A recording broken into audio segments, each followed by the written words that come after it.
Hello friends, welcome to our YouTube channel let's learn from home. This is Dhirendra Tiwari. So friends, हम बात कर रहे थे अभी तक ज्योग्राफी सब्जेक्ट की 9th क्लास, और हमने पिछले लेक्चर में ड्रेनेज सिस्टम के 2 पार्ट्स को कवर कर दिया था, और आज हम लास्ट पार्ट कवर करेंगे। और उससे शुरू करने से पहले फ्रेंड्स, एक ज़रूरी सूचना है कि अगर आपको 9th क्लास के और भी सब्जेक्ट्स पढ़ने हैं या उनके समझने हैं उनके लेक्चर्स को, तो उनका लिंक हमारे डिस्क्रिप्शन बॉक्स में दिया होता है। आप वहां पे जाके 9th क्लास के बाकी सब्जेक्ट्स को आप एक्सेस कर सकते हैं। सो फ्रेंड्स, चलिए शुरू करते हैं। हमने हिमालयन रिवर्स के बारे में बात की थी, अब हम बात करेंगे पेनिनसुलर रिवर्स के बारे में। आपको पता है, हम पिछले लेक्चर में हमने बताया था कि पेनिनसुलर रिवर कौन सी होती हैं, उनकी क्या क्या विशेषता होती है। तो आज हम बात करेंगे मेन पेनिनसुलर रिवर्स कौन कौन सी हैं। सब मेन पेनिनसुलर रिवर्स हैं फ्रेंड्स, महानदी, गोदावरी, कृष्णा, कावेरी, जो कि ईस्ट की तरफ फ्लो करती हैं, इधर मीन्स ईस्ट मैप में नहीं, इधर फ्लो करती हैं, एंड नर्मदा एंड तापी, जो कि वेस्ट की तरफ फ्लो करती है अरेबियन सी में। ओके फ्रेंड्स, चलिए हम शुरू करते हैं। सबसे पहले हम बात करेंगे गोदावरी बेसिन की। गोदावरी बेसिन जो है फ्रेंड्स, वो साउथ की सबसे बड़ी बेसिन है, जो कि महाराष्ट्र से नासिक डिस्ट्रिक्ट से निकलती है। ओके फ्रेंड्स, अगर आप मैप देखेंगे तो अभी हम मैप दिखा देते हैं, पहले हम इसके बारे में पढ़ लें। It's a large basin covered most part of Maharashtra, Madhya Pradesh, Orissa and Andhra Pradesh. आप फ्रेंड्स, आपको ये पता होना चाहिए कहाँ से कहाँ कवर करती है ये। इसकी जो ट्रिब्यूटरीज हैं, इसकी सहायक नदियाँ जो हैं वो हैं गोदावरी में से पूर्णा, वर्धा, प्राणहिता, मंजरा, वेनगंगा एंड पेनगंगा, ये मेन है। और फ्रेंड्स, आपको पता होना चाहिए कि साउथ की सबसे बड़ी रिवर होने के कारण इसको साउथ गंगा भी कहा जाता है या दक्षिण गंगा भी कहा जाता है, और ये जाके बे ऑफ बंगाल पे ड्रेन होती है। देखिए फ्रेंड्स, ये है आपका गोदावरी बेसिन, जो पूरा पार्ट कवर कर रहा है। इसे आप देख लीजिए, यहाँ से देखिए, यहाँ से निकलता है और ये उसकी ट्रिब्यूटरीज आके मिल रही हैं। ओके फ्रेंड्स, उसके बाद हम बात करेंगे नेक्स्ट रिवर की, जो कि है महानदी रिवर। महानदी रिवर ये 860 किलोमीटर लंबी रिवर है, जो छत्तीसगढ़ से फ्लो करती है, छत्तीसगढ़ से उड़ीसा होते हुए बे ऑफ बंगाल में ड्रेन करती है। महानदी रिवर की जो बेसिन है वो है महाराष्ट्र, उड़ीसा, झारखंड एंड छत्तीसगढ़ में फ्लो करती है। आप यहाँ पे देखिए फ्रेंड्स, ये रहा महानदी आपका।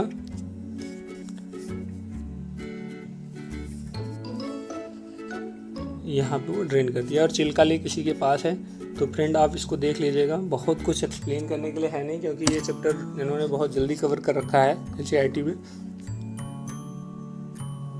उसके बाद आपके पास आ जाता है Krishna basin. 1400 kilometre Krishna river rise from the spring of Mahabaleshwar to reach the bay of Bengal. आप देखिए, कृष्णा बेसिन जो है, कृष्णा रिवर जो है वो महाबलेश्वर महाराष्ट्र से निकलती है और बे ऑफ बंगाल में ड्रेन करती है। इसकी ट्रिब्यूटरीज जो हैं आपको पता होना चाहिए, भीमा, मूसी, घटप्रभा, सोयना, तुंगभद्रा, ये इसकी कृष्णा की बेसिन है। महाराष्ट्र, कर्नाटक, आंध्र प्रदेश, उसके बाद तेलंगाना, ये सॉरी फ्रेंड्स बाय मिस्टेक हो गया है, यहाँ वो कवर करती है। देखिए, आपको इम्पॉर्टेंट है कि इसकी सहायक नदियाँ कौन सी हैं और किस किस एरिया से ये कवर करती है, ये इम्पॉर्टेंट है। बाकी इसमें बहुत ज़्यादा कुछ इम्पॉर्टेंट होता नहीं है। सो फ्रेंड्स, ये रहा आपका मेन रिवर, आप देख लीजिए, ये कवर करता है, और बहुत सारे रिवर्स इसमें आके मिल रही हैं। अगर आपको पता करना है ड्रेनेज क्या है, जो नए स्टूडेंट जुड़ रहे हैं, तो प्लीज़ आप हमारा फर्स्ट और सेकंड चैप्टर ज़रूर पढ़िए। उसके बाद फ्रेंड्स, 2 इम्पॉर्टेंट हैं, नर्मदा एंड तापी। नर्मदा में फ्रेंड्स मध्य प्रदेश से निकलता है, अमरकंटक के हिल से, और ये गुजरात से फ्लो करते हुए अरेबियन सी में ड्रेन करता है। और ये बहुत बढ़िया रॉक जॉर्ज बनाता है, जो आप देखेंगे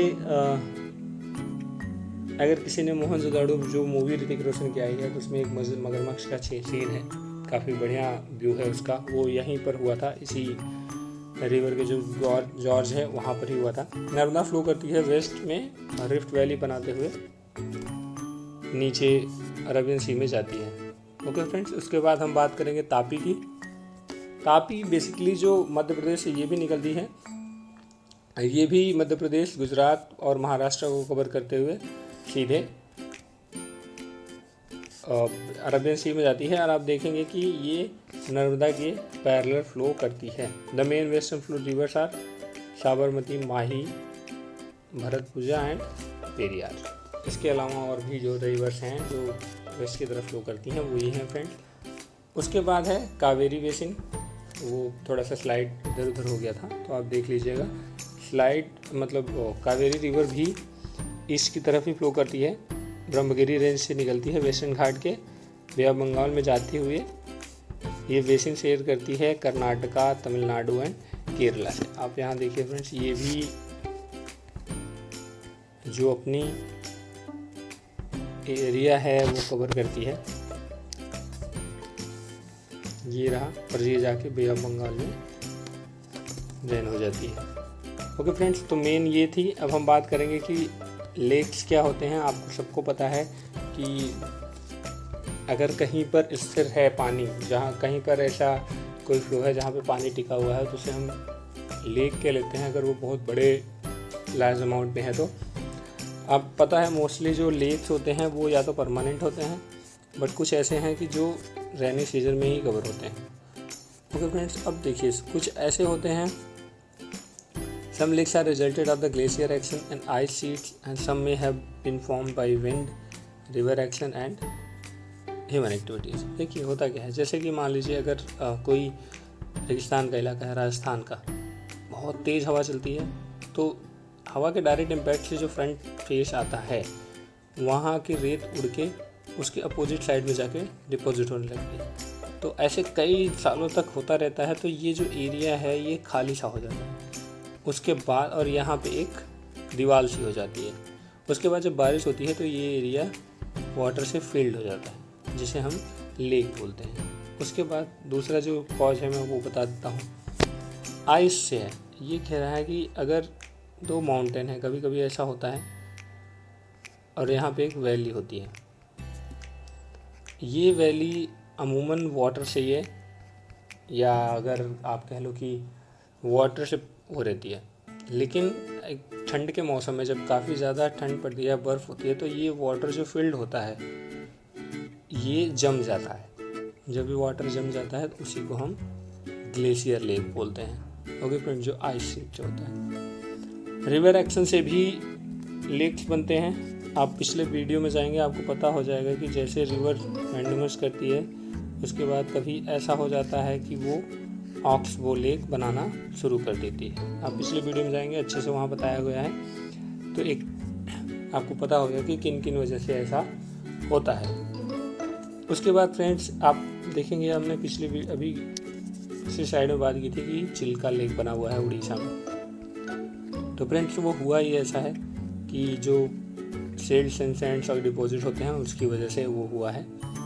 उसके बाद आप देखिए, ये मैंडमस की बात कर रहा है oxbow. Glacier lakes are form when glacier dig out of a basin which is later filled by the snow melt. Okay friends, some lakes like Wular in Jammu Kashmir result from the tectonic activities. Tectonic activities का मतलब होता है कि भूकंप आते हैं, जो India की जो प्लेट्स हैं वो इधर उधर खिसक जाती हैं, तो एक बहुत बड़ा सा एरिया खाली सा हो जाता है, जो बाद में पानी से भर जाता है, उसे हम टेक्टोनिक लेक्स भी बोलते हैं।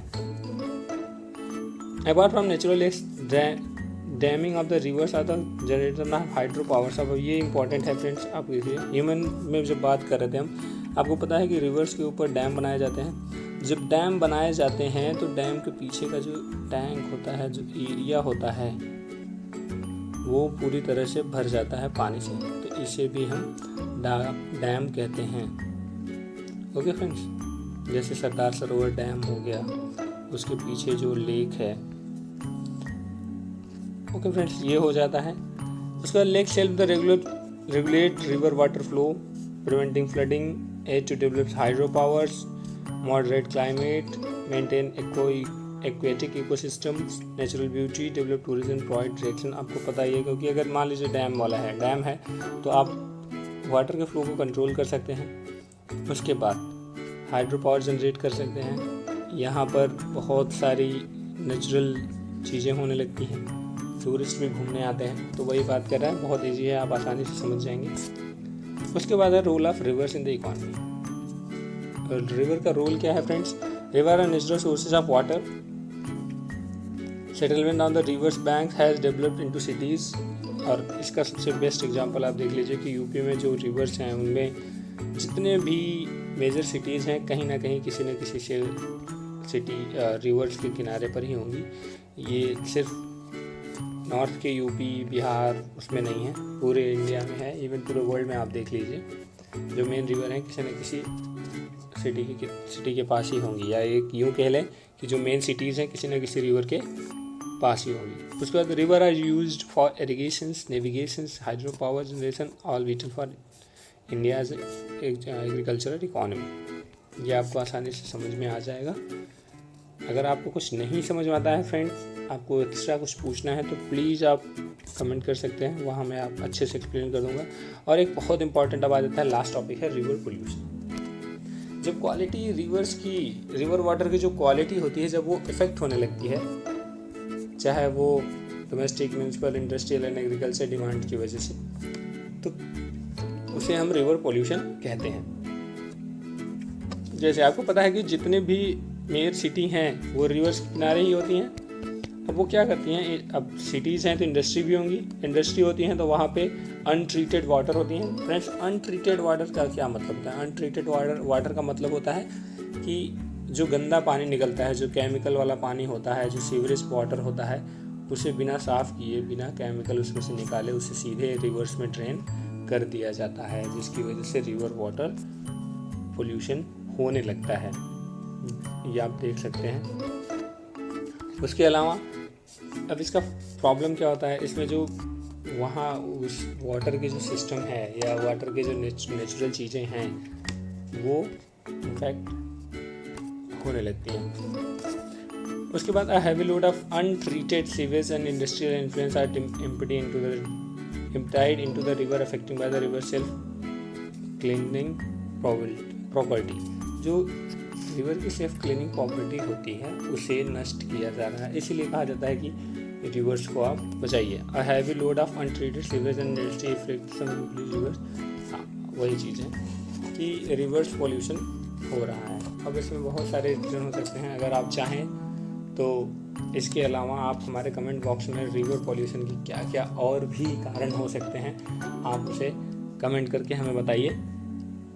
और अगर आपको कुछ पूछना है, कुछ समझना है तो आप हमें वहाँ जाके पूछ सकते हैं, बता सकते हैं। अगर आप चाहते हैं कि और ज़्यादा एलोबरेट हो, क्योंकि बहुत कुछ था नहीं इसमें। मेन था कि ड्रेनेज क्या होता है, ड्रेनेज किसे कहते हैं, कितने टाइप्स के होते हैं, उनकी क्या विशेषता होती है, मेन यही था। तो हमने वो पहले और दूसरे वीडियो में कवर कर रखा था।